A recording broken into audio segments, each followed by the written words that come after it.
So kind of going a little closer to smart cities, there are kind of two ways that I've seen smart cities and climate change in conversation. One being climate change mitigation, and one being climate change adaptation. And I was wondering, do you have any like examples of some smart city initiatives that can mitigate climate change, and maybe some that like adapt to it? Yeah, there's a lot on the mitigation side. There's a lot, in terms of basically cities trying to reduce their sort of greenhouse gases, their sort of carbon footprint. Mm. In the sense of cities encouraging people to use renewable energy, smart grids where they have a better handle on their utilization of power, informing residents when they're maybe above average usage of power compared to their neighbors. Cities are optimizing their physical resources in terms of like their trash trucks, getting them to be the garbage trucks running more efficiently, more efficient routes. Air quality sensors throughout the city, knowing which parts of the city have air quality problems, so that then you can develop strategies to deal with that. So there's a lot on that side that cities can help. And from a global perspective, we've got over 50% of the world's population living in cities. And so these little changes that cities can do can have a big impact in the aggregate. In terms of sort of the other side of it, which is sort of how we deal with sort of, let's say, sea level rise, for example, in terms of technological solutions. With smart cities, a lot of the strength around smart cities is the now issue. So we can put sensors are cheap, so we can put them in a lot of places, so we get high spatial density of information. They are connected to the internet, so we get live information from the sensors.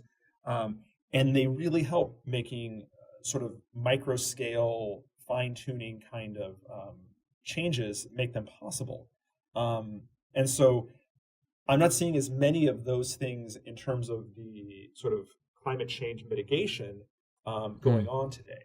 But I do think there's a lot of cool stuff that's out there that's a potential.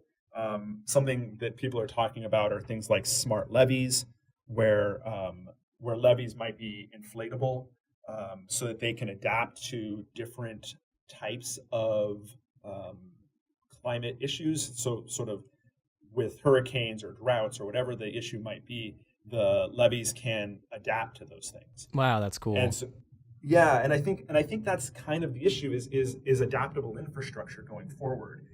There's a lot of uncertainty around the magnitude of climate change, and so if new infrastructure that's being built is adaptable and can address multiple scales of challenges, sort of the near term things like hurricanes and floods that are going to be stronger in the near future, and then also can be relevant 30, 40, 50 years from now when maybe sea level rise is becoming more of a pressing issue.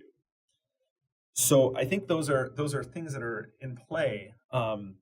And you guys were talking about sort of getting people's awareness. I think there's other issues in terms of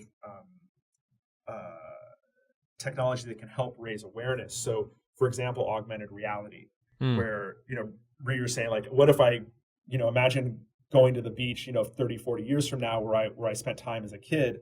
Well, imagine if you had a set of augmented reality glasses on where you're standing at that beach today, and you can dial in sort of 50 years from now and a particular climate change scenario, and actually see through the glasses superimposed what it would actually look like under that climate change scenario. And I think those are the kind of things that if you get those kind of tools in the hands of citizens, in the hands of politicians, they can, makes this more tangible to them today to think about the small changes to be made today to affect sort of bigger stuff in the future. Hey, thanks for watching. Check out our iTunes link below for the full episode, where you'll fully be satisfied. Okay.